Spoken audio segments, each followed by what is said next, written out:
जय हिंद दोस्तों, वंदे मातरम। तो भाई देर आए दुरुस्त आए, इसी को कहा जाता है। दरअसल बादशाह ने अपने गाने सनक के बोल के लिए माफ़ी मांग ली है और अब इस गाने के लिरिक्स को बदलकर दोबारा रिलीज़ किए जाने की बात चल रही है। अगर आपको नहीं पता है पूरा मामला तो मैं आपको बता दूं, इनका नया गाना आया था सनक, जिसमें कि एक जगह पर भोलेनाथ शब्द का इस्तेमाल किया गया है, लेकिन उसके साथ ही कई सारे अश्लील शब्दों को भी इस गाने में जोड़ा गया है, जिसके के ऊपर आपत्ति उज्जैन के कई सारे पुजारियों ने और साथ ही साथ कई सारे भक्तों ने उठाई थी। और बोला गया था कि यदि इसको लेकर रैपर बादशाह कोई कदम नहीं उठाते, मतलब कि माफ़ी मांगना और गाने के बोल बदलना, तो उनके ऊपर एफआईआर भी करी जाएगी। दरअसल बॉलीवुड के रैपर बादशाह अपने गानों से फैंस के दिलों पर राज करते हैं, वहीं वो कई बार विवादों में भी पड़ जाते हैं। उनके रैप गानों को युवा पीढ़ी के लोग खास तौर से पसंद करते हैं।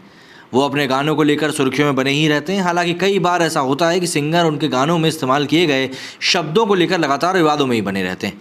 अब बादशाह अपने नए गाने को लेकर लगातार विवादों में घिरे हैं।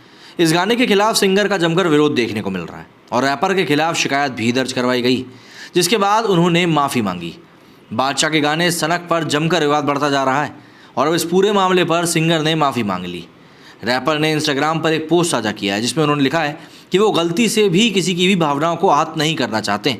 उन्होंने लिखा कि मेरी जानकारी में आया है कि मेरी हालिया रिलीज़ में एक गाने सनक ने कुछ लोगों की भावनाओं को आहत किया है। मैं कभी भी जानबूझकर या अनजाने में किसी को ठेस नहीं पहुंचाऊंगा। मैं अपनी आर्टिस्टिक क्रिएशन और म्यूजिकल कंपोजिशन को बहुत ईमानदारी के साथ आप तक पहुंचाता हूं। हाल में हुई घटना के बाद मैंने इस बारे में ठोस कदम उठाते हुए अपने गानों के कुछ हिस्से को बदला है और सभी डिजिटल प्लेटफॉर्म पर नए वर्जन के साथ पुराने वर्जन को बदल दिया है, ताकि कोई और इससे आहत ना हो। बादशाह ने अपनी पोस्ट में आगे लिखा कि रिप्लेसमेंट में थोड़ा समय लगेगा, जिसके बाद नया वर्जन रिलीज़ हो जाएगा। मैं सभी से विनम्र निवेदन करता हूं कि तब तक थोड़ा धैर्य रखें और उन सभी से माफ़ी मांगता हूं जिन्हें मैंने अनजाने में ठेस पहुंचाई। मेरे फैंस मेरे लिए सबसे बड़ा सपोर्ट हैं और इसलिए मैं उनको सबसे ज़्यादा तवज्जो भी देता हूं।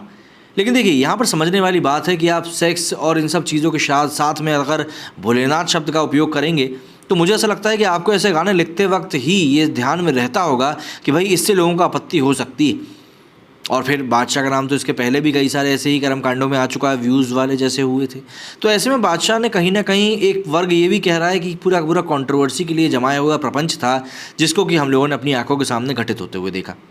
अब खैर जो भी है, अभी तो उन्होंने माफ़ी मांग ली है, गाने के बोल भी बदल दिए हैं, लेकिन क्या आप उम्मीद कर सकते हैं बादशाह से कि वो आने वाले समय में इस तरह के और गानों का निर्माण नहीं करेंगे? क्या लगता है आपको? कमेंट करके ज़रूर बताइएगा। मेरे स्टूडियो फिलहाल इतना ही। जय हिंद, जय भारत।